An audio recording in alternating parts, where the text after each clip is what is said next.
En 1919, l'Allemagne fut contrainte de signer le traité de Versailles et d'accepter sa défaite lors de la Première Guerre mondiale. Les Alliés imposèrent de sévères restrictions pour empêcher le pays de déclencher une nouvelle guerre. L'armée allemande était limitée à 100 000 hommes, répartis en 7 divisions d'infanterie et 3 divisions de cavalerie. L'utilisation de l'artillerie lourde, des chars et des armes refroidies par eau était interdite. Les soldats devaient également être volontaires et non recrutés. L'importation et la production d'armes étaient également interdites. Par ces mesures, les puissances cherchaient à éliminer la capacité militaire de l'Allemagne et à la maintenir sous contrôle. Cependant, les sanctions et l'humiliation nationale ont engendré un profond ressentiment qui allait façonner l'avenir du pays. Le traité de Versailles n'a pas réussi à dissiper la croyance répandue en Allemagne selon laquelle la défaite de la Première Guerre mondiale n'était pas imputable à l'armée, mais à des erreurs politiques et sociales internes. Malgré les restrictions imposées, la petite armée allemande a conservé sa fierté et sa discipline, s'entraînant rigoureusement sous la direction du général Hans von Seeckt, un stratège que les Alliés ont étonnamment laissé conserver à son commandement malgré la reconnaissance de ses talents militaires. Von Seeckt réorganisa les forces armées avec une approche sélective et hautement professionnelle. Officiers et soldats se considéraient comme les gardiens du véritable esprit militaire allemand et de l'idéal d'efficacité au combat. Son objectif était clair, préserver la tradition militaire et préparer le terrain pour une future armée plus nombreuse et plus puissante qui renaîtrait lorsque l'Allemagne se libérerait des restrictions imposées par le traité de Versailles. Depuis son origine, le Reichsheer, elle fut conçue comme un socle sur lequel, le moment venu, une armée beaucoup plus nombreuse serait bâtie. Bien qu'officiellement conforme aux limitations du traité de Versailles, en pratique, il existait de multiples moyens de la contourner. Diverses organisations civiles entretenaient l'esprit militaire allemand. Les clubs de tir formaient les jeunes hommes au maniement des armes et favorisaient la camaraderie entre les soldats, tandis que les associations d'anciens combattants et les groupes d'aide sociale servaient de réseaux capables de mobiliser des hommes si nécessaire. Parallèlement, le haut commandement allemand envoyait discrètement des officiers à l'étranger pour étudier les progrès de l'armement et des tactiques de combat. Ces voyages, déguisés en missions d'observation ou de coopération, permettaient de maintenir les connaissances militaires à jour malgré les restrictions imposées. Parmi les missions les plus importantes, on compte la visite de jeunes officiers comme Heinz Guderian, qui s'intéressa vivement à la guerre mécanisée. En collaboration avec l'Union soviétique, plusieurs d'entre eux reçurent une formation au centre blindé de Kazan, où ils étudièrent l'utilisation et la coordination des chars, connaissances qui s'avéreront plus tard fondamentales pour le renouveau de la puissance militaire allemande et le développement de la future Blitzkrieg. Au début des années 1930, le Reichsheer. Il était désormais prêt à élargir ses rangs et à reconquérir son pouvoir. Bien qu'il eût traditionnellement évité toute implication politique, il finit par s'impliquer activement dans l'essor du Parti national-socialiste, en partie parce qu'il n'existait aucune alternative viable à Adolf Hitler. Le président allemand, le maréchal Paul von Hindenburg, était une figure très respectée au sein de l'armée, tout comme le chancelier et ministre de la guerre, le général Kurt von Schleicher, et Werner von Blomberg, respectivement. C'est Blomberg qui reçut la mission secrète de veiller à ce que les forces armées ne s'opposent pas à la nomination d'Hitler comme nouveau chancelier après le départ de Schleicher. Son intervention assura le soutien, ou du moins la neutralité, de l'armée à un moment décisif pour le destin de l'Allemagne. Bien que de nombreux officiers considéraient Hitler comme un simple caporal autrichien nourrissant des illusions de grandeur, ils comprenaient que son accession au pouvoir pourrait faciliter le redressement militaire auquel ils aspiraient tant. En privé, ils le méprisèrent pour ses origines modestes et son constant besoin de reconnaissance, mais ils acceptaient son leadership tant qu'il maintenait l'armée comme l'épée de la nation. En mars 1935, fort de son pouvoir consolidé et du soutien implicite de l'armée, Adolf Hitler annonça officiellement que l'Allemagne abandonnait les restrictions imposées par le traité de Versailles. Il proclama la création d'une nouvelle armée de l'air, la Luftwaffe, et rétablit la conscription dans le but de porter l'armée à 36 divisions. Cette décision prit de court de nombreux commandants militaires qui n'avaient prévu qu'une expansion modérée, jusqu'à 21 divisions. Hitler n'était pas prêt à attendre. À peine 2 mois plus tard, en mai 1935, il ordonna à l'armée de préparer la première action militaire du régime nazi, la remilitarisation de la Rhénanie, région dont la démilitarisation avait été l'une des conditions les plus strictes du traité. Par cette manœuvre, le Führer défiait ouvertement les puissances victorieuses de la Première Guerre mondiale, convaincu que personne n'interviendrait pour l'arrêter. À cette époque, les projets de développement de véhicules blindés donnaient déjà des résultats prometteurs. Des officiers enthousiastes des unités blindées avaient testé de nouveaux modèles de chars, même s'ils étaient encore au stade expérimental. Hitler saisit rapidement le potentiel de ces véhicules et y vit une occasion de combiner l'innovation tactique allemande, inspirée curieusement par les idées britanniques, avec le renouveau de l'industrie nationale. De cette union émergerait une nouvelle conception de la guerre, rapide, coordonnée et meurtrière. Avec la réorganisation de l'armée et l'incorporation de divisions mécanisées, l'Allemagne commença à regagner non seulement sa puissance militaire, mais aussi sa confiance. Le pays humilié par Versailles se préparait à défier à nouveau le monde. Avec le soutien politique du parti nazi, l'armée allemande fonda ses 3 premières divisions Panzer en 1935, une étape décisive vers la modernisation militaire. Pour les intégrer à la structure existante, il fut décidé de transformer les régiments de cavalerie plus expérimentés au sein d'unités blindées. Au début, ces divisions n'existaient que sur le papier, les chars étant encore en développement, mais cela n'arrêta pas Adolf Hitler, déterminé à avancer sans délai.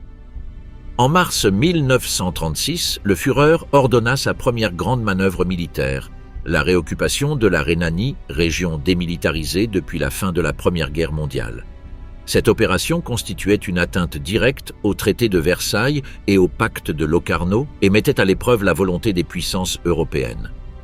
À l'époque, l'armée française était largement supérieure en nombre et en équipement, et de nombreux historiens s'accordent à dire qu'une réponse militaire française ferme aurait pu stopper Hitler et enrayer son ascension. Cependant, le dirigeant allemand avait bien mesuré l'inaction de ses rivaux. Il observa que la récente guerre de l'Italie contre l'Abyssinie n'avait suscité qu'une condamnation verbale et un embargo économique limité, sans intervention militaire. Fort de cette certitude, il prit un risque. Il ordonna à ses troupes de traverser le Rhin et d'occuper la Rhénanie, convaincu que la France et le Royaume-Uni n'agiraient pas. De plus, la manœuvre coïncidait avec une période de forte tension politique en France, préoccupée par son accord de coopération avec l'Union soviétique. Sous les hésitations de Paris et le silence de Londres, les troupes allemandes achevèrent l'occupation sans résistance. Ce fut un triomphe politique et psychologique pour Hitler, qui comprenait que le monde libre ne voulait pas l'arrêter, du moins pas encore. Fin 1937, un événement décisif renforça l'emprise absolue de Adolf Hitler sur les forces armées allemandes. Lors d'une réunion de l'état-major en novembre, le Führer déclara que la guerre était inévitable et que l'Allemagne devait entamer son expansion par l'annexion de l'Autriche et de la Tchécoslovaquie. Les généraux présents furent choqués par l'audace du plan, et le ministre de la guerre Werner von Blomberg ainsi que le commandant en chef Werner von Fritsch s'y opposèrent ouvertement, avertissant que l'armée n'était pas encore prête pour une campagne d'une telle ampleur. Les 2 officiers insistèrent sur la nécessité d'une période de consolidation, les récentes expansions et le réarmement rapide ayant créé un déséquilibre logistique et structurel. Mais Hitler refusait de tolérer la dissidence. En réponse, il lança une manœuvre politique calculée. Il accusa faussement Blomberg et Fritsch de scandales personnels, respectivement de corruption et d'homosexualité, et réussit à les démettre de leurs fonctions. Bien que Fritsch fût acquitté par la suite, sa réputation fut détruite et il ne fut jamais réintégré. Le Führer profita de l'occasion pour réorganiser complètement la hiérarchie militaire, supprimant ainsi tous les obstacles à son autorité. Il se proclama commandant suprême de l'Oberkommando der Wehrmacht, assumant ainsi le contrôle direct de toutes les branches de l'armée allemande. Dans son nouveau schéma de pouvoir, il nomme le général Wilhelm Keitel en tant que chef d'état-major et plus tard auprès de Alfred Jodl en tant que chef des opérations. Avec cette restructuration, Hitler a réalisé ce qu'il avait toujours recherché. Une soumis à sa volonté, sans voix critique pour remettre en question ses décisions, ouvrant la voie à l'expansion militaire qui allait bientôt secouer toute l'Europe. Au printemps 1938, Hitler entrevit l'occasion d'intégrer l'Autriche au Reich. L'opération, planifiée à la hâte et ponctuée de quelques erreurs logistiques, fut menée à bien le 12 mars sans résistance. Les troupes allemandes franchirent la frontière sous les acclamations et les drapeaux, et l'Autriche fut officiellement annexée au Grand Empire allemand. Hitler présenta cette union comme une victoire glorieuse et pacifique qui renforça son prestige tant en Allemagne qu'à l'étranger. Sa cible suivante fut la Tchécoslovaquie, un pays stratégiquement entouré de territoires allemands et dont la minorité allemande était concentrée dans les Sudètes. Hitler exigea la reddition de cette région, ce qui aurait laissé les Tchèques pratiquement sans défense.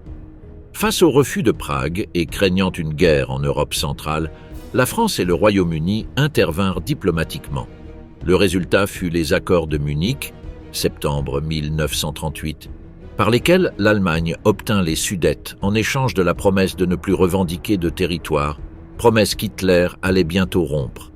L'armée allemande était inquiète face à la politique expansionniste du régime. Le général Ludwig Beck tenta d'organiser une opposition interne, mais ne parvint pas à obtenir de soutien, et fut remplacé par Franz Halder, plus pragmatique et respectueux des ordres. En mars 1939, l'Allemagne acheva l'occupation de la Tchécoslovaquie, profitant des tensions internes pour créer une Slovaquie indépendante sous son contrôle. L'annexion élargit les frontières du Reich et permit l'accès à d'importantes usines d'armement et de véhicules, ainsi qu'à suffisamment d'équipements pour former 3 nouvelles divisions Panzer, consolidant ainsi la machine militaire qui allait bientôt déclencher la Seconde Guerre mondiale. Après l'annexion de la Tchécoslovaquie, Hitler tourna son attention vers la Pologne, ce qui suscita une vive inquiétude au sein du commandement de l'armée allemande. La Pologne entretenait des pactes de défense avec la France et la Grande-Bretagne. Une attaque contre ce pays pourrait donc déclencher un conflit continental d'une ampleur considérable. Les officiers supérieurs craignaient une guerre simultanée à l'Est et à l'Ouest, car une offensive franco-britannique percerait la ligne Siegfried, Westwall, une chaîne défensive encore incomplète malgré la propagande nazie qui la présentait comme impénétrable. Hitler ignora les avertissements concernant la fragilité de ces fortifications et refusa de reconnaître publiquement leur véritable état. Il réussit au contraire à apaiser les craintes de l'armée par une initiative diplomatique audacieuse. En août 1939, il signa un pacte de non-agression avec l'Union soviétique, qui comprenait un protocole secret partageant la Pologne entre les deux pays. Grâce à cette alliance temporaire, Berlin neutralisa la menace d'avoir à combattre sur 2 fronts et gagna sa liberté d'action à l'Est. Le 1er septembre 1939, les troupes allemandes franchirent la frontière polonaise, déclenchant la Seconde Guerre mondiale. Grâce à leur coordination tactique et à leur supériorité logistique, les Allemands étaient confiants dans une victoire rapide en Pologne occidentale, tandis que l'armée soviétique occuperait l'autre moitié du pays quelques semaines plus tard. Malgré les risques, les commandants allemands étaient confiants. Ils étaient convaincus que la France et la Grande-Bretagne n'iraient pas au-delà des protestations diplomatiques et accepteraient bientôt le nouveau fait accompli. Hitler partageait ce point de vue et était convaincu que les puissances occidentales, craignant une nouvelle guerre comme celle de 1914, choisiraient une fois de plus l'inaction. Il ignorait totalement que cette invasion allait changer le destin du monde. D'un point de vue militaire, fin 1939, l'armée allemande disposait d'une capacité offensive supérieure à celle de la plupart des armées européennes. Elle comptait 6 divisions Panzer, 4 divisions légères, bientôt réorganisées en nouvelles unités blindées, et 4 divisions motorisées. Au total, ces 14 divisions mobiles lui conféraient une grande agilité tactique et opérationnelle. Cependant, une grande partie de l'armée dépendait encore de chevaux pour le transport des troupes, du ravitaillement et des pièces d'artillerie, soulignant ainsi le contraste entre modernité et méthode traditionnelle. Malgré ces limitations, l'Allemagne possédait un avantage stratégique décisif, sa capacité à mobiliser rapidement toutes les troupes nécessaires pour former 53 divisions au total, combinées au soutien d'une force aérienne tactique d'élite, la Luftwaffe, capable de dévaster les positions ennemies avant l'avancée terrestre. L'armée allemande a également appliqué un concept de guerre révolutionnaire, la Blitzkrieg. Cette tactique reposait sur des attaques coordonnées entre unités aériennes, blindées et motorisées qui pénétraient profondément par des mouvements d'encerclement, désorganisant les défenses et laissant l'ennemi incapable de riposter. Derrière les forces au tir rapide, l'infanterie avançait, chargée d'occuper le terrain et d'éliminer les poches de résistance avec l'appui de l'artillerie. Cette combinaison de rapidité, de surprise et de coordination donna aux Allemands une confiance absolue dans la brièveté et le succès de la campagne de Pologne, sans compromettre la sécurité du Reich. Les événements de Pologne en septembre 1939 ont démontré que l'armée allemande était capable de remporter des victoires rapides et décisives avec un minimum de pertes humaines et matérielles. Son appareil militaire, les Panzers, a fonctionné avec une efficacité impressionnante. Avançait à l'avant-garde, suivi par l'infanterie et l'artillerie remorquée, tandis que la Luftwaffe agissait comme une artillerie volante qui détruisait les défenses ennemies avant l'attaque terrestre. Ce système tactique, la Blitzkrieg, a fonctionné sans problème pendant plus de 2 ans, jusqu'à ce que l'avancée allemande soit finalement stoppée aux portes de Moscou en décembre 1941. Durant ces 27 mois, l'armée allemande atteignit son apogée. Son succès était dû en grande partie à la supériorité de ses forces et à l'excellente utilisation de ses chars et de son artillerie.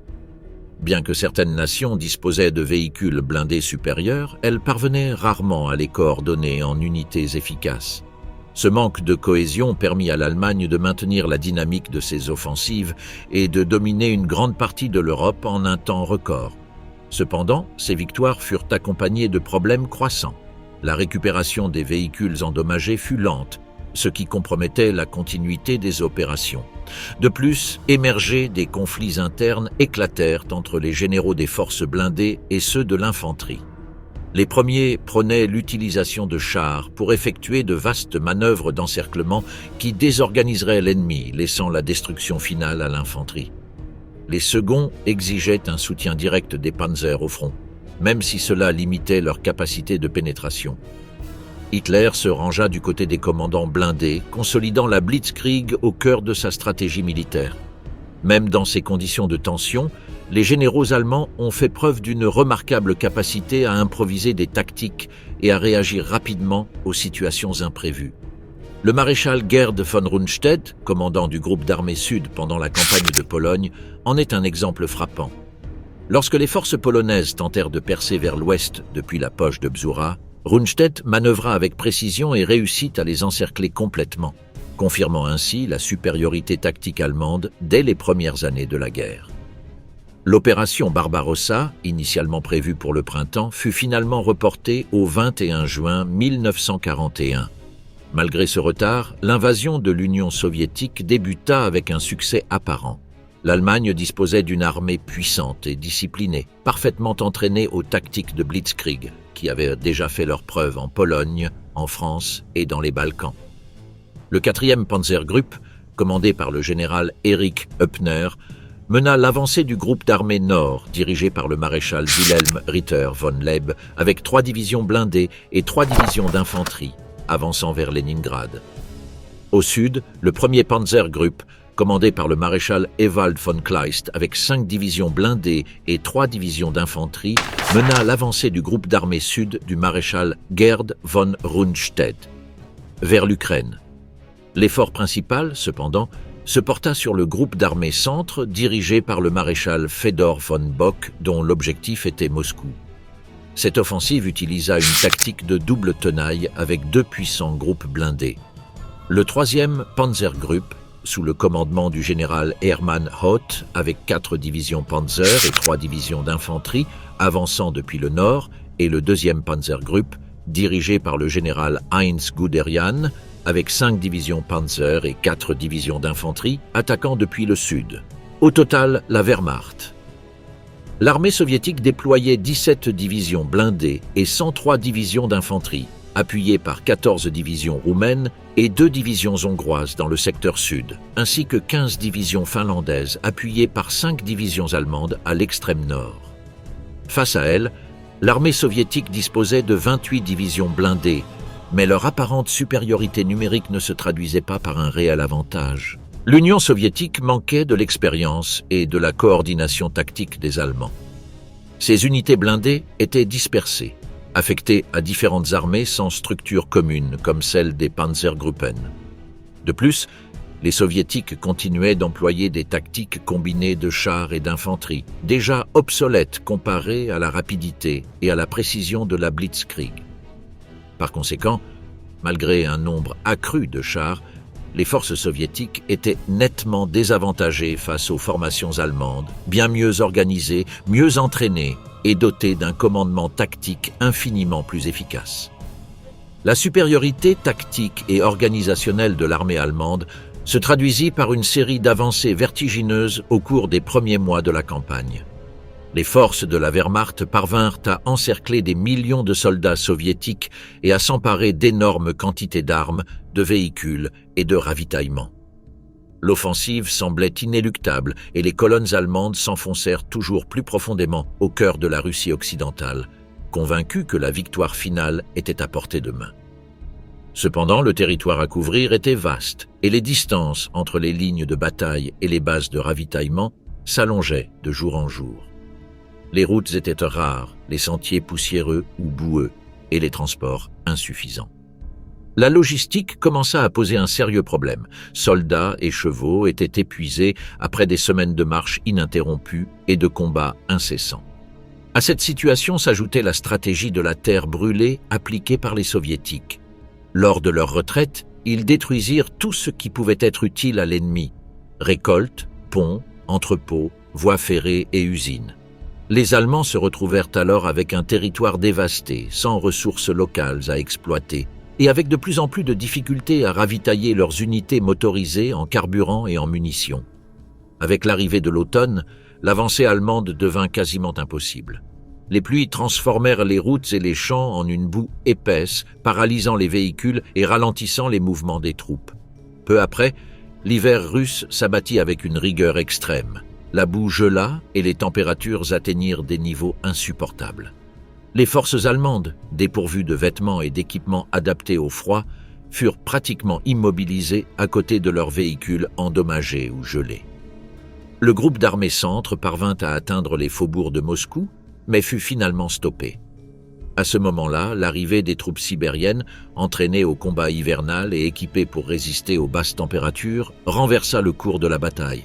Grâce à leur intervention, les Soviétiques stoppèrent l'avancée allemande et éliminèrent toute possibilité de victoire rapide sur l'Union soviétique. De nombreux généraux allemands ont soutenu plus tard que la défaite était uniquement due aux conditions météorologiques et à l'intervention constante de Hitler dans les décisions militaires, affirmant que sans ces circonstances, ils auraient gagné en 1941.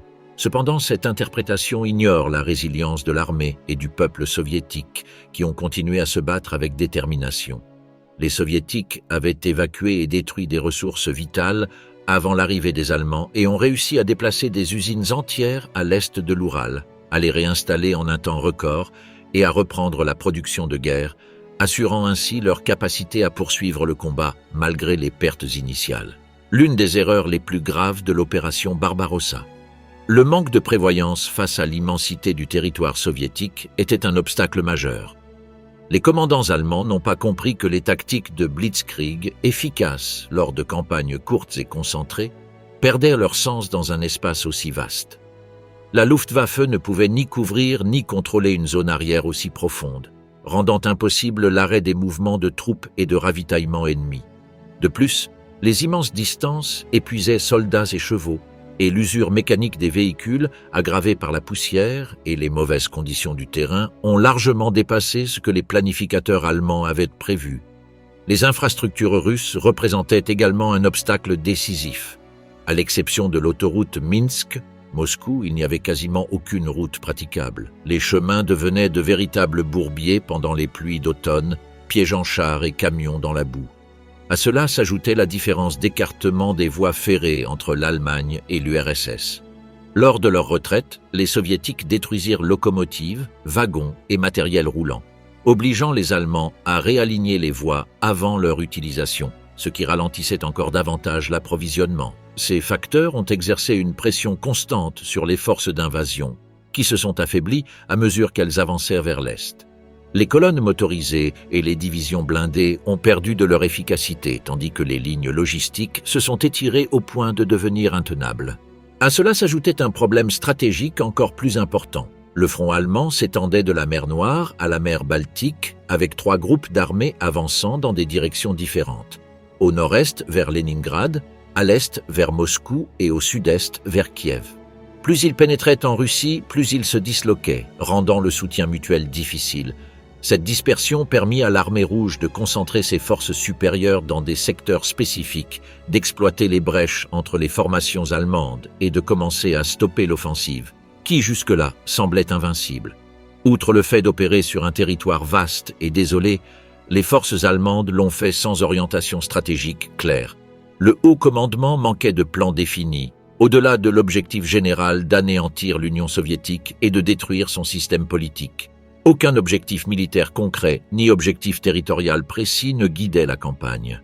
Le seul point de référence mentionné était une ligne théorique s'étendant d'Astrakhan, sur la mer Caspienne, à Arkhangelsk, sur la mer Blanche. Bien que cette frontière paraisse ambitieuse sur la carte, elle n'avait en réalité aucune valeur stratégique. Elle manquait d'éléments de défense naturelle, tels que des montagnes ou des rivières, qui auraient permis d'établir des positions solides ou un front durable. En conséquence, l'armée allemande avança sans objectif tangible, dispersant ses forces dans toutes les directions et s'épuisant dans un espace indéfini. Cette absence d'objectif concret transforma l'opération en une campagne sans but précis, où chaque victoire tactique était dénuée de réelle signification stratégique. La situation s'aggrava avec l'impuissance croissante du maréchal von Brauchitsch et du général Franz Halder, les 2 officiers à la tête de l'OKH. Lorsque l'opération Barbarossa débuta en juin 1941, tous 2 savaient que leur rôle ne serait pas de contrôler le cours de la campagne, mais de servir la brillante intuition stratégique d'Hitler. Le meilleur exemple est la perte d'environ 2 semaines et demie pour décider si l'Ukraine ou Moscou devait être le premier objectif de la campagne. L'armée estimait que Moscou devait être l'objectif principal. Aussi Halder et Bock, qui n'osèrent pas le faire personnellement, confièrent-ils à Guderian la tâche d'en convaincre Hitler lors d'une réunion du haut commandement à Lautzen le 23 août. Von Brauchitsch en prit bonne note et il interdit à Guderian de mentionner Moscou, mais celui-ci jugea que c'était nécessaire et suggéra que la capitale soviétique était plus importante que l'Ukraine. À cette époque, aucun général ne soutenait Guderian. Au contraire, tous ses collègues approuvaient l'idée d'Hitler selon laquelle l'Ukraine devait être attaquée en premier, car elle revêtait une importance économique supérieure pour l'Allemagne. Cette délibération leur coûta 2 semaines et demie, un temps précieux, car les forces allemandes étaient encore à proximité de Moscou lorsque les renforts hivernaux et sibériens arrivèrent. La grande opportunité pour l'Allemagne, si tant est qu'il y en ait jamais eu une, fut gâchée par la vision stratégique défaillante d'Hitler et la servilité de la plupart des généraux. Comme si les forces allemandes souffraient déjà suffisamment sur le terrain, l'hiver les surprit complètement démunis de vêtements chauds qui, en raison de l'inefficacité considérable du service de l'intendance, attendaient sagement les soldats à Varsovie. La réaction d'Hitler à l'échec de Moscou en décembre 1941 fut de révoquer sans discernement la plupart des commandants et, pire encore, d'assumer personnellement les fonctions de commandant en chef de l'armée en tant que successeur de Brauchitsch. Le haut commandement de l'armée, constatant l'inefficacité de ses conseils professionnels face aux intuitions d'Hitler, dut voir ses fonctions usurpées par un homme dont la conception de la stratégie se confondait de plus en plus avec celle de la résistance à tout prix. Cette politique, fréquemment ignorée par les commandants au front, avec le risque que cela impliquait lorsque Hitler en entendit parler, diminua considérablement les capacités de l'armée sur le front de l'Est. Les armées furent contraintes de créer des défenses là où elles n'auraient pas dû être, ce qui, outre d'énormes pertes humaines et matérielles irremplaçables, offrit de grandes opportunités stratégiques à l'état-major soviétique dont la compétence s'accroissait. Opération Barbarossa. La stratégie commença à s'effondrer en raison de 2 failles fondamentales. La première était l'immensité du territoire soviétique, qui annihilait complètement le modèle de la Blitzkrieg. Les forces allemandes furent incapables de maintenir l'élan d'une offensive d'une telle ampleur et la Luftwaffe. Elle n'a pas réussi à détruire ou à affaiblir les armées soviétiques plus à l'est, en particulier celles de Sibérie, qui allaient plus tard entrer en lice. Les vastes distances ont épuisé les troupes et les ont obligées à envoyer des centaines de chars Panzer. Les véhicules étaient réparés, même s'ils n'avaient pas été touchés au combat, uniquement en raison de l'usure du terrain.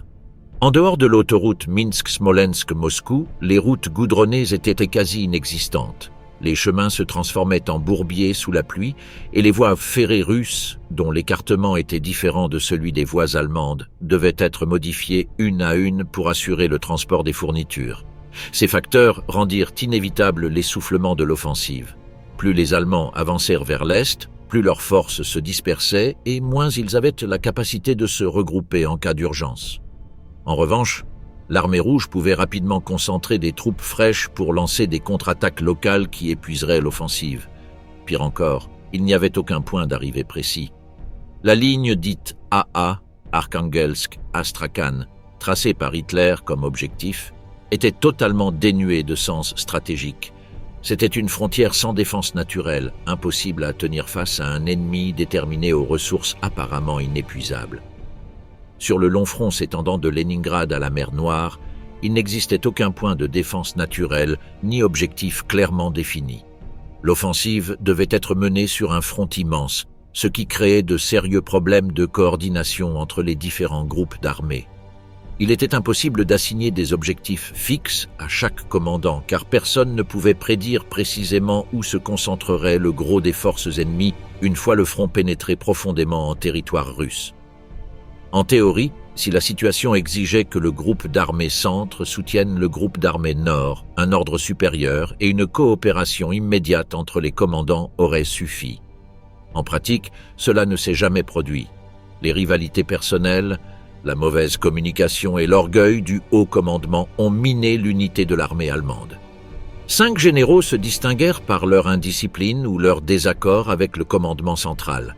Von Bock, à la tête du groupe d'armée centre, rêvait d'entrer dans l'histoire comme le conquérant de Moscou et le grand destructeur du bolchevisme. Cependant, il subissait la pression de plusieurs officiers de son état-major, membres de la résistance anti-hitlérienne, qui le pressaient de mener un coup d'État contre le régime. Sous son commandement se trouvaient 2 figures opposées. Klug, toujours en train de se plaindre des panzers de Guderian. Ils avanceraient sans le soutien de l'infanterie, et Guderian, impétueux et hostile à toute tentative de limiter sa liberté tactique. Au-dessus d'eux se trouvait le duo inefficace Halder et Brauchitsch, chef de l'OKH, dont le pouvoir était désormais purement formel. Dès le début de l'invasion, en juin 1941, il était clair que le véritable contrôle appartenait à Hitler, dont l'imprévisible intuition stratégique prévalait sur toute planification militaire. Tous les généraux le savaient, le dernier mot n'appartiendrait jamais à l'armée, mais au Führer. Depuis des années, on répète que la responsabilité de l'échec de l'Allemagne face à Moscou incombe entièrement à Hitler, qui a détourné des forces pour nettoyer l'Ukraine avant l'attaque finale. Cependant, une part importante de la responsabilité incombe également à ces généraux qui ont gaspillé plus de 2 semaines décisives en conflits internes et hésitations stratégiques. Les conférences tenues à Novi Borisov, 27 juillet, et Lutzen, 23 août, ont reflété cette indécision.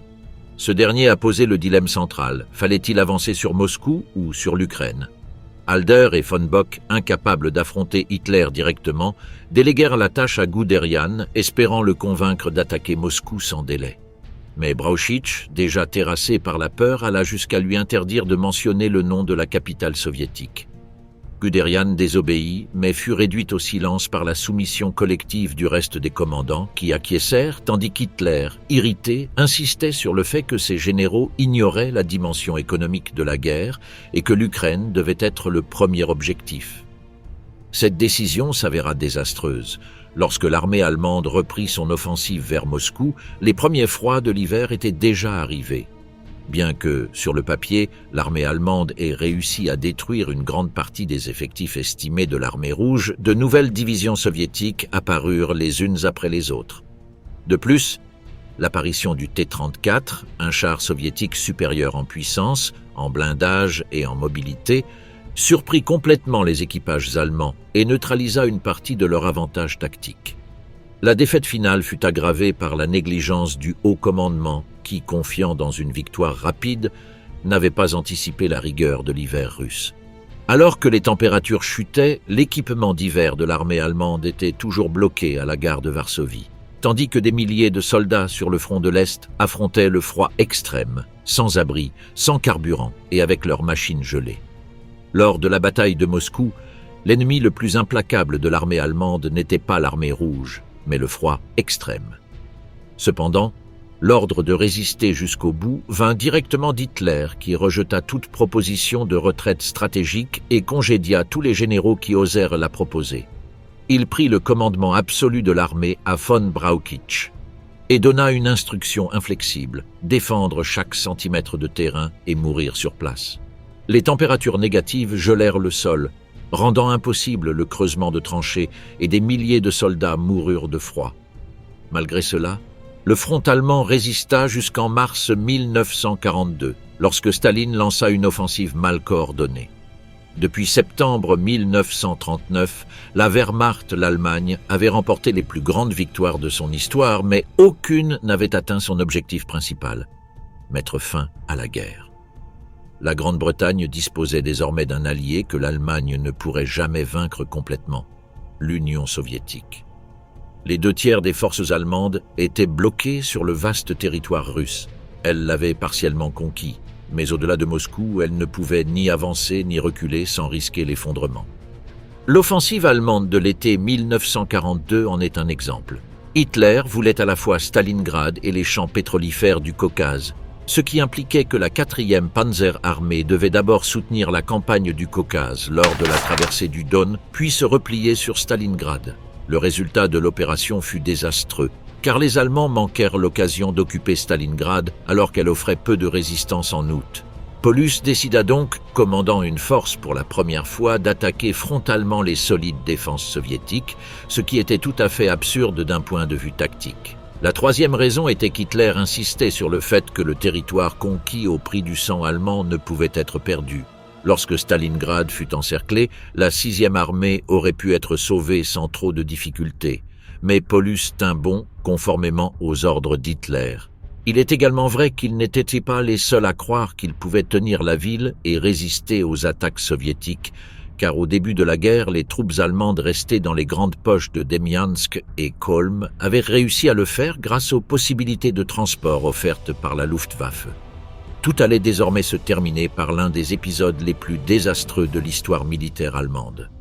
Les Soviétiques se jetèrent sur les Allemands isolés à Stalingrad et, en novembre 1942, lancèrent un mouvement de tenaille massif qui, en 4 jours, perça les défenses de flanc des 3e et 4e armées roumaines pour bloquer la 6e armée allemande et une partie de la 4e Panzerarmée à Stalingrad. Le reste de la 4e Panzerarmée lança une puissante offensive pour libérer les forces bloquées à Stalingrad en décembre, mais fut repoussée à proximité immédiate de la ville, dont Hitler avait reçu l'assurance du Reichsmarschall concernant la garnison. Hermann Göring ne prenait aucun risque, car sa Luftwaffe était en mesure de fournir toute la nourriture, les munitions, le carburant et tout autre équipement nécessaire. En réalité, la Luftwaffe n'a jamais pu livrer son ravitaillement quotidien, et comme les Soviétiques avaient resserré l'étau autour de la garnison et qu'elle manquait d'aérodromes, les 200 000 hommes restés après 100 000 morts au combat, et seulement 34 000 ayant pu être évacués par avion, ont dû se rendre de fin en février 1943. Stalingrad aurait pu tomber en septembre suite à une série d'attaques concentriques complexes, mais les attaques percutantes du commandant allemand von Paulus, lors de son premier commandement indépendant, furent extrêmement coûteuses et aboutirent à une bataille d'usure écrasante dans laquelle les Russes prirent le dessus. Pendant ce temps, les divisions italiennes et roumaines, affaiblies, flanquant la 6e armée, furent prises pour cible par Zhukov pour une contre-offensive. L'obsession d'Hitler pour les champs pétroliers du Kuban et du Caucase ne s'était pas non plus matérialisée. La première armée blindée de Kleist constata que plus elle avançait, plus les combats devenaient difficiles. La situation ne faisait qu'empirer. Fin octobre, les Allemands étaient bloqués dans le Haut-Caucase et le long du Terek. En 1943, la plupart des officiers allemands comprirent que la guerre était perdue. Les alliés occidentaux avaient débarqué en Afrique du Nord fin 1942 Et après un premier échec de l'armée américaine au col de Kasserine, les armées britanniques et américaines réussirent à chasser les forces de l'Axe de leur tête de pont en Tunisie. La maladresse de l'Axe dans la délicate coordination des opérations côtières retarda l'évacuation jusqu'à ce qu'elle ne soit plus possible, entraînant l'effondrement de l'Axe. En Tunisie, en mai 1943, l'ensemble du contingent allemand fut perdu, un sacrifice choquant pour un front sans valeur décisive. Les Alliés profitèrent de la victoire en Tunisie pour envahir la Sicile en juillet, puis débarquer sur le continent italien en septembre. La première offensive prit la Sicile et renversa Mussolini. La seconde arracha l'Italie à l'Axe, portant un coup dévastateur à la position stratégique allemande. L'Italie, puissance faible, sans forte tradition militaire, sans ressources naturelles ni base industrielle significative, restait le principal allié de l'Allemagne en Europe et le seul qui pouvait être considéré, bien que de manière limitée, comme une grande puissance. Face à l'effondrement de l'Italie, les Allemands lancent l'opération Axis, qui consiste à occuper l'Italie, à désarmer son armée et à envoyer des centaines de milliers de soldats. Les Italiens sont envoyés dans des camps de travail du Reich. Bien que souvent saluée pour sa rapidité et son efficacité, l'opération Axis fut en réalité un acte d'agression brutale, dont le principal résultat fut de contraindre l'Allemagne à déployer une armée de campagne entière, puis un groupe d'armées, pour défendre la péninsule italienne, ce qui était peut-être la dernière chose dont la Wehrmacht avait besoin en 1943.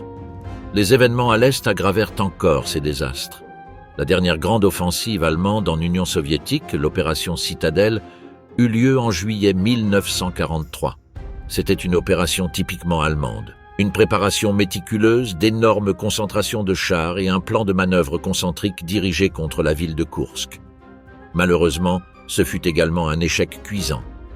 L'offensive se heurta de plein fouet à un mur de défense soviétiques en profondeur, s'arrêtant net en quelques jours. Les Soviétiques résistèrent avec sang-froid et contre-attaquèrent ensuite avec force, à la fois au nord vers Orel et au sud vers Belgorod, infligeant des pertes massives aux forces allemandes. Les pertes furent énormes et les Allemands furent contraints de battre en retraite, une retraite qui ne cessa qu'à l'arrivée du Dniepr. À ce moment-là, la poursuite soviétique était si serrée, littéralement aux trousses de la Wehrmacht en retraite, avec des colonnes entremêlées et une confusion opérationnelle indescriptible, que les Allemands furent incapables de tenir la ligne du Grand Fleuve.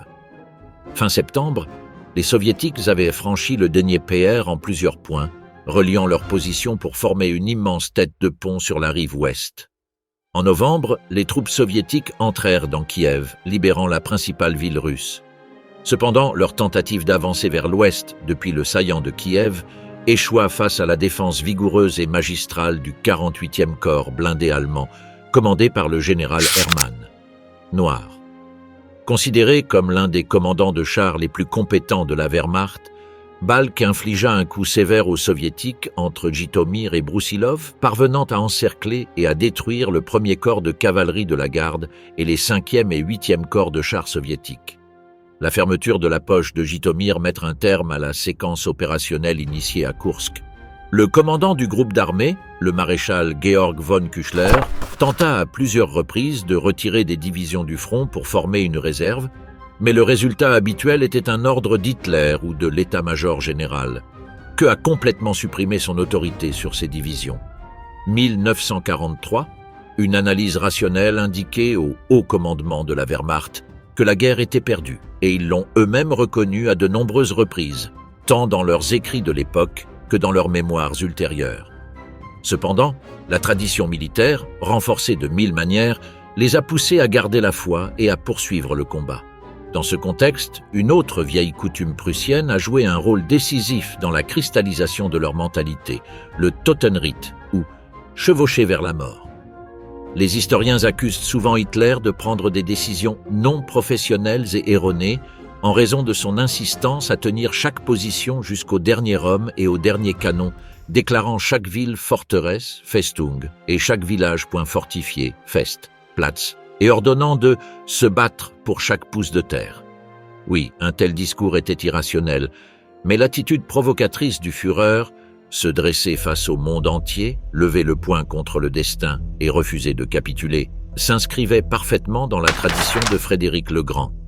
Le régime nazi avait consacré des années de propagande à se présenter comme l'héritier légitime de l'ancienne Prusse, symbolisée par la Journée de Potsdam de 1933 et reflétée désormais dans son slogan « Résister à tout prix ». Halten, pour chaque prix. Ainsi, à l'instar des anciens dirigeants prussiens, le Troisième Reich appelait ses officiers à « gagner ou mourir », un message qui touchait une corde sensible chez beaucoup d'entre eux, en particulier ceux qui étaient au front.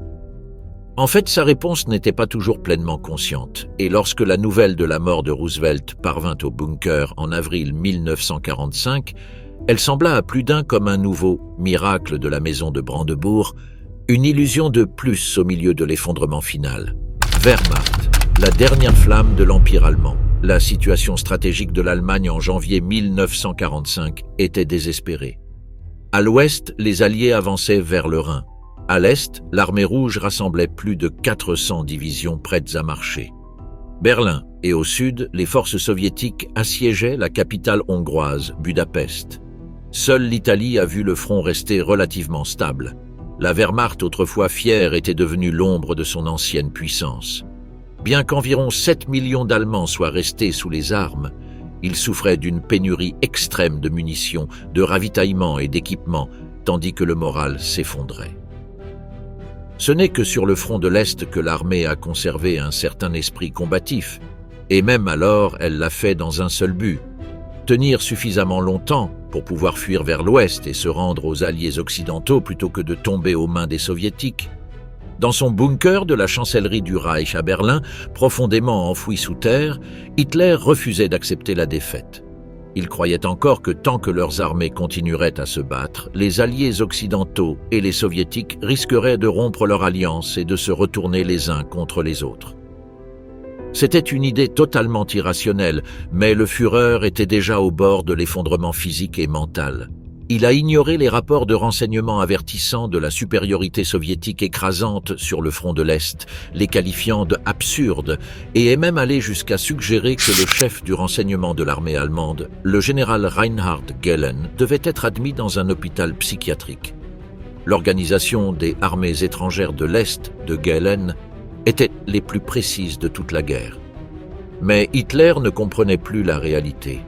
Les divisions de l'armée allemande étaient si affaiblies que beaucoup atteignaient à peine l'effectif d'un régiment, et l'effondrement du Reich n'était qu'une question de temps. La volonté d'Hitler de poursuivre la guerre demeura inébranlable. Il ordonna l'arrestation de dizaines d'officiers de haut rang qui désobéissaient à ses ordres, tandis que d'autres furent rétrogradés et envoyés au front comme simples lieutenants ou simples soldats. Les Gauleiter, chefs régionaux du parti nazi, reçurent l'autorité absolue sur la défense de leur zone, avec la permission de révoquer tout officier montrant des signes de déloyauté. Ces fonctionnaires répondaient directement à Martin Bormann, le confident le plus fidèle du Führer, et intervenaient constamment dans les affaires militaires, souvent simplement pour démontrer leur pouvoir. Malgré le chaos et la répression, l'armée allemande a continué à se battre, poussée par le serment personnel de loyauté à Hitler que les officiers et les soldats avaient prêté. Car hier, ils ne pouvaient concevoir le déshonneur d'abandonner leur pays au moment du plus grand danger. Erwin Rommel lui-même, symbole de l'honneur militaire allemand, résuma ce sentiment en octobre 1944, alors qu'il attendait son sort après avoir été accusé d'avoir participé au complot du 20 juillet contre Hitler. Il confia à son fils « Notre ennemi à l'Est est si terrible que toute autre considération doit lui céder le pas. S'il parvient à s'emparer de l'Europe, même temporairement, ce sera la fin de tout ce qui rend la vie digne d'être vécue. Bien sûr que j'irai. » Ces paroles reflètent la tragédie morale du corps des officiers allemands, pris entre le devoir militaire, la loyauté personnelle et la conscience d'un désastre inévitable. En janvier 1945, une dernière tentative fut faite pour reconstruire la Wehrmacht, pour défendre la patrie. D'innombrables ordres furent émis exigeant la création de nouvelles divisions blindées, divisions d'infanterie, unités d'artillerie et brigades anti-chars. Cependant, la plupart de ces formations n'existaient que sur le papier ou étaient constituées de bataillons incomplets et mal entraînés. La division blindée en était un parfait exemple. Clausewitz, le dernier à être formé, ne comptait que 39 chars et quelques milliers d'hommes. Hitler espérait qu'en leur donnant des noms inspirés du glorieux passé militaire de l'Allemagne, les troupes seraient motivées à se battre jusqu'au bout. Mais la réalité était sombre. Trouver des officiers expérimentés et des soldats compétents était quasiment impossible. Le système de formation de l'armée allemande s'était complètement effondré. Il n'y avait plus d'instructeurs, plus de centres d'entraînement opérationnels. Chaque division était contrainte de recruter des hommes âgés et des adolescents du Volkssturm, la garde nationale, qui, bien que montrant une volonté de se battre, manquait d'entraînement, de fusils et de munitions. Pendant ce temps, la production de guerre allemande était au point mort sous les bombardements incessants des Alliés et les pénuries de matières premières. La production de chars et d'avions s'est arrêtée en février 1945 et la production de carburant synthétique a été réduite à une fraction lorsque les troupes soviétiques ont coupé l'accès aux champs pétrolifères de Roumanie et de Hongrie. Le réseau ferroviaire, vital pour le transport militaire, était également au bord de l'effondrement. Les bombardiers alliés détruisirent ponts et gares de triage stratégique, laissant l'Allemagne isolée et sa machine de guerre irrémédiablement détruite de l'intérieur. La dernière grande réserve blindée allemande était constituée des 5 divisions Panzer de la Waffen-SS, regroupées au sein de la 6e armée Panzer-SS. À la mi-janvier 1945, ces unités furent retirées du front occidental. Elles avaient subi de lourdes pertes lors de l'offensive des Ardennes et reçurent donc les quelques chars neufs sortant encore des usines. Le général Heinz Guderian, chef d'état-major de l'armée, a insisté sur le fait que ces divisions devaient être utilisées pour défendre Berlin, puisque les 12 divisions Panzer et Panzer Grenadier. Les unités restantes sur le front de l'Est disposaient en moyenne de moins de 40 chars opérationnels chacune. Face à une telle faiblesse, il était impossible d'arrêter les 6000 chars soviétiques qui se préparaient à pénétrer en Pologne. Mais Hitler avait d'autres plans. Il décida d'envoyer cette force d'élite, forte de 400 chars, vers la Hongrie, dans le but de briser le siège de Budapest et de sécuriser les champs pétroliers du pays. Guderian protesta avec véhémence, avertissant que la Hongrie était un front secondaire, mais ses paroles furent ignorées. Le résultat fut désastreux. Une seule division Waffen, SS, fut affectée au renforcement du front en Pologne, tandis que les autres marchaient vers le sud. Ainsi, au moment où l'offensive soviétique finale vers Berlin débuta, l'Allemagne avait perdu sa dernière réserve blindée au cours d'une manœuvre aussi désespérée que vaine. Les troupes alliées sur le front occidental attendirent le 8 février 1945 pour entreprendre leur avancée vers le Rhin. 6 armées attaquèrent simultanément sur toute la ligne, des Pays-Bas à la Suisse. Les forces allemandes opposèrent une résistance localisée, mais la coordination était déjà impossible pour les armées épuisées et désorganisées. En moins d'un mois, les Alliés atteignirent le Rhin et s'apprêtaient à pénétrer au cœur du Reich. Sur le secteur nord, 52 000 soldats allemands furent faits prisonniers. Le 7 mars, les Alliés établirent leur premier pont sur le Rhin et, le 22 du même mois, ils lancèrent de vastes opérations amphibies pour franchir entièrement le fleuve. Le 1er avril, le groupe d'armée B, commandé par le maréchal Walter Model, était encerclé dans la poche de la Ruhr. Un peu plus de 2 semaines plus tard, quelques 370 000 soldats allemands se rendirent au milieu des ruines du cœur industriel du Reich. Model, conscient de l'effondrement total de ses forces, refusa de se rendre et disparut de la scène militaire peu avant la capitulation. Après la chute d'Hitler et la fin du Troisième Reich, le sort de la Wehrmacht s'était scellé. L'armée allemande, autrefois invincible, s'est effondrée, tout comme l'empire qu'elle avait juré de défendre. Au cours des 6 derniers mois de la guerre, la Wehrmacht. On estime à 2 millions le nombre de victimes, tués, blessés et prisonniers. À Berlin seulement, le 2 mai, les Soviétiques capturèrent 134 000 soldats allemands, soit un total de 480 000 depuis le début de leur offensive finale vers la capitale, le 16 avril. La mort d'Hitler libéra l'armée allemande de son serment personnel de loyauté et partout en Europe, les commandants commencèrent à négocier des redditions avec les forces alliées. Après 6 jours de négociations confuses, le général Alfred Jodl a signé la capitulation inconditionnelle de l'Allemagne et de toutes ses forces armées à Reims, en France, le 7 mai 1945. À partir de ce moment, la Wehrmacht entame son désarmement. quelques 6 millions de soldats allemands se rendent, la plupart aux alliés occidentaux en Allemagne, en Italie, en Autriche, aux Pays-Bas, au Danemark et en Norvège. Cependant, des milliers de soldats à Berlin, en Courlande, en Prusse orientale et en Tchécoslovaquie sont faits prisonniers par l'armée rouge, mettant ainsi fin définitivement à la puissance militaire du Troisième Reich. La plupart de ces hommes furent concentrés dans de vastes camps de prisonniers improvisés, tandis que les Alliés décidaient de leur sort. Sur le front occidental, des centaines de milliers de soldats allemands furent simplement libérés avec l'ordre de quitter leur uniforme et de rentrer chez eux pour contribuer à la reconstruction du pays dévasté. Pour ceux qui restèrent en captivité, la vie était dure et précaire. Entre 1945 et 1946, l'Europe souffrait de graves pénuries alimentaires et les prisonniers allemands n'étaient pas vraiment une priorité.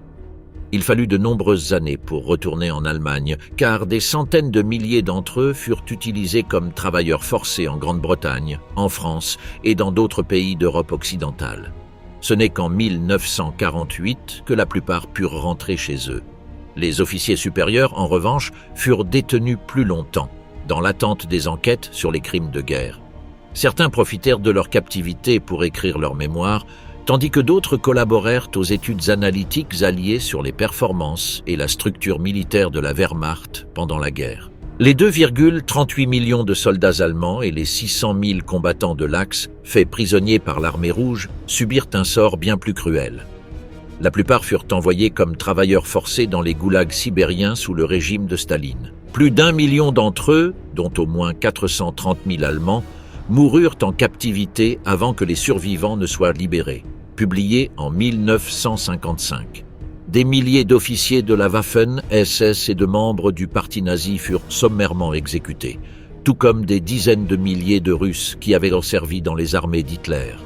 Au tribunal de Nuremberg, le maréchal Wilhelm Keitel, chef de l'OKW, et le général Alfred Jodl, responsable des opérations, furent condamnés à mort pour leur participation à la planification, à la transmission et à l'exécution des ordres illégaux d'Hitler, qui aboutirent au meurtre de 3 millions de prisonniers soviétiques, ainsi que de nombreux Britanniques, et à la dévastation d'une grande partie de l'Europe.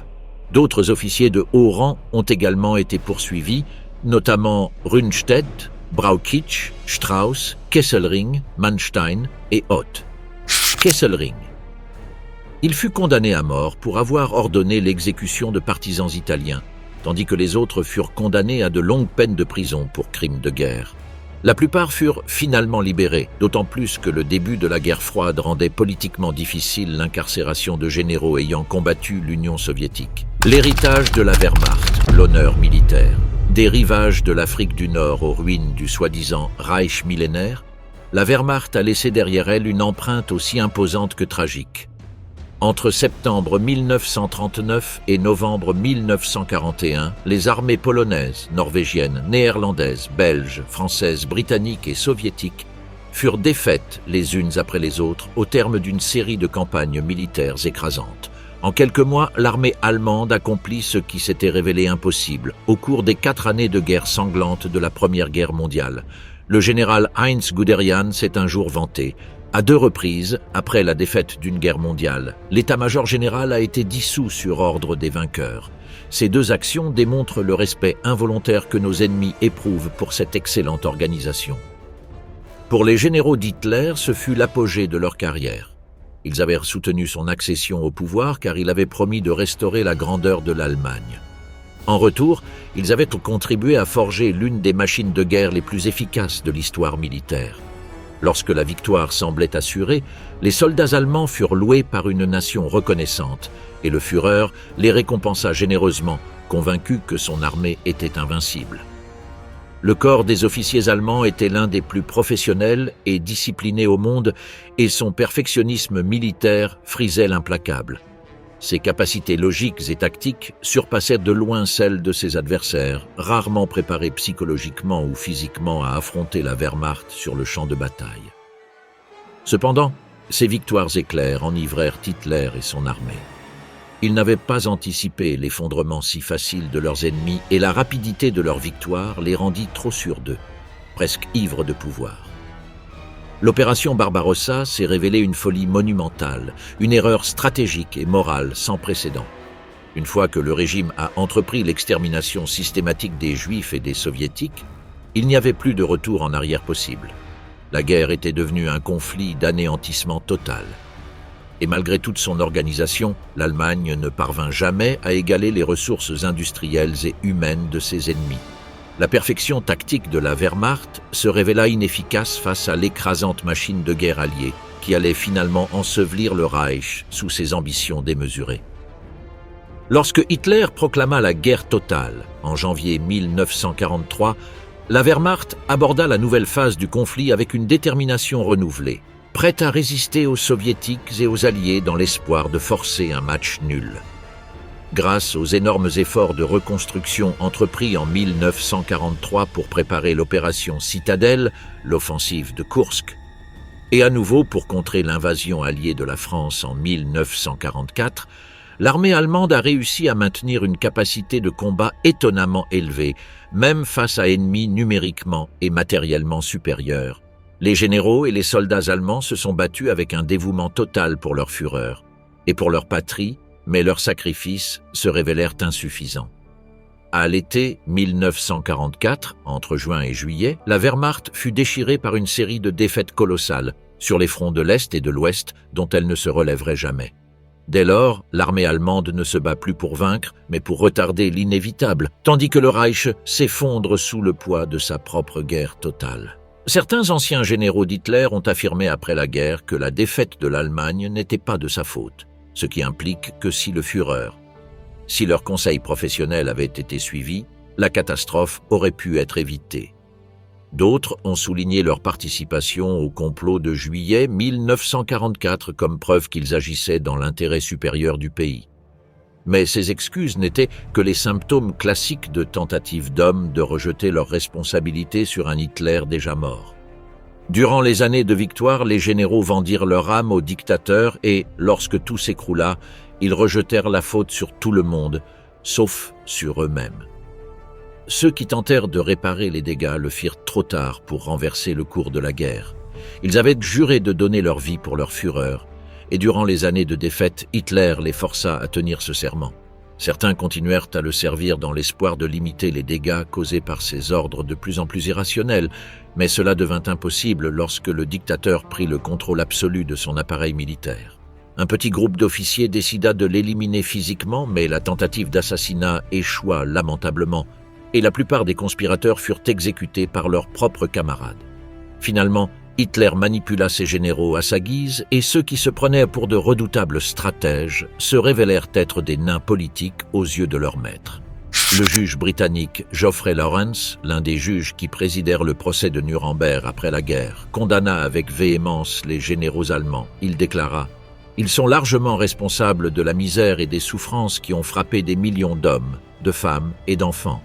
Ils ont déshonoré la profession militaire. Sans leur orientation stratégique, les ambitions agressives d'Hitler et de ses complices nazis n'auraient été que théoriques et inoffensives. Nombre de ces hommes ont tourné en dérision le serment du soldat. Quand cela les arrange, ils prétendent n'avoir fait qu'obéir aux ordres. Mais confrontés aux crimes d'Hitler dont ils avaient connaissance, ils affirment avoir désobéi. En réalité, ils y ont activement participé, ou bien ils ont gardé le silence et acquiescé. Les mots de Lawrence résumaient une réalité inconfortable. Les généraux et les soldats allemands n'étaient pas seulement des victimes du régime, mais des complices actifs de sa machine de destruction. Et ils n'étaient pas les seuls à subir le charme d'Hitler. Une nation entière le suivit dans sa vision d'un destin grandiose, une obsession qui finit par plonger l'Europe dans la ruine et, entre 1939 et 1945, laissa derrière elle l'une des périodes les plus sombres de l'histoire humaine.